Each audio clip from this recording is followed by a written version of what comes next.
तोहनी के क्या होसन रे? हमनी के राउर बहू बानी जा। खुदे तू ये लोग के बियाह करेलू है, अब पूछा तारू की ये बियाह कैसे भइल? ये सब बकवास बा। तोहनी के ब्याह तो हो गइल बाटे, लेकिन ये ब्याह के हम मानब कबो ना।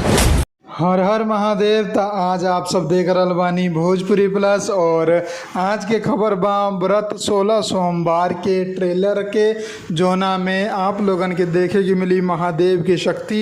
अंजना सिंह, अमरीश सिंह, कुणाल सिंह और भी अनेकों कलाकार बड़े जो कि आप लोगन के ट्रेलर में भरपूर मनोरंजन के लिए बड़े।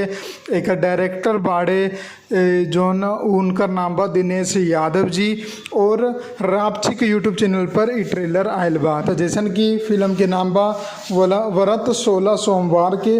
तो आप सब जानबे करेनी कि 16 सोमवार के व्रत काहे होला कि लड़की के एगो अच्छा सुंदर व्रत मिलो। तो उहे कहानी के ई ट्रेलर में दिखावल गल बा जो कि बखूबी निभौले बाड़ी अंजना सिंह और इनकर साथी कलाकार। कहानी बा एगो ऐसन बाप के जिनकर 3 गो बेटी बाड़ी और खेती के अलावा ओकर और कोनो काम ना बा, लेकिन जब भी बेटी के बियाह करे जाला तो दहेज बीच में आड़ा आ जाला और दहेज के कारण ही उनकर तीनों में से एको को बेटी के बियाह ना हो रहा बा।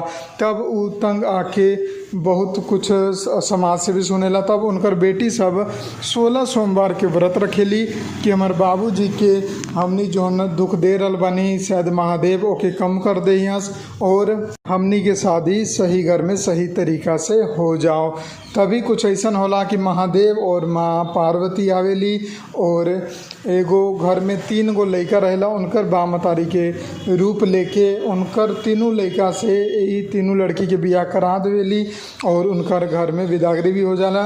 लेकिन जब तीनों दुल्हन उ घर में जाली तब उनकर असली सास जो रहेली उ तीनों के बहू माने से इनकार कर देवेली और सभी केहू ये सोचेला कि खुद अपना मर्जी से तई बियाह करौले बड़ी मंदिर में।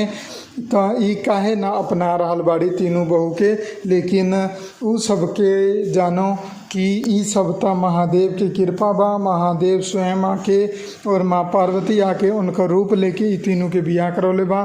तो ओकरा बाद जो तीनों पुतोह के काम बा उ बाकी तीनों उ गोरा मिल के अपन सास ससुर के खुश करे।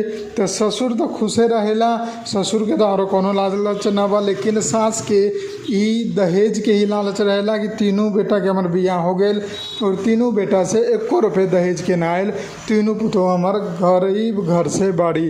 तो ये कहानी बा जो कि आप लोगन के ट्रेलर में देखे की मिली। अगर आप लोगन के देखे के बा तो जाई रापची के यूट्यूब चैनल पर जाके देख लें और हमारी रिपोर्ट पसंद आयल बा तो वीडियो को लाइक करके शेयर कर दी। हम मिलम आप लोगन के एगो नया वीडियो में। जय हिंद, जय भोजपुरी, प्रणाम।